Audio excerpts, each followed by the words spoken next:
অনেক বাবা আছেন পড়ার বই ছিল না বলে বন্ধুর থেকে গাইড ধার করে পড়েছে।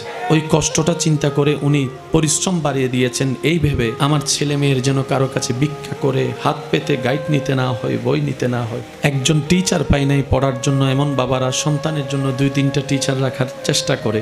ছোট্টবেলায় ভাতের মার খেয়ে পেটের ক্ষুধা নিবারণ করা বাবাগুলা আজকে সন্তানদের প্লেটের সামনে পোলাও রোজ বিরিয়ানি দেওয়ার সর্বোচ্চ চেষ্টা করে। সবাই ভবিষ্যৎটাকে একটু বেটার চাই। আমি না পাইলে অন্তত আমার ছেলে মেয়ে যদি পায়, এই পাওয়ার ভিতরে আমি বাবা সুখ খুঁজে নিব, আমি মা সুখ খুঁজে নিব। কত ভালোবাসা, কত মায়া। অথচ হাসরের ময়দানে সে বাবা সন্তানকে বলবে আমি তোকে চিনি না, আমি তোকে চিনি না। মা বলবে আমি তোকে চিনি না, চিনতে চাইও না।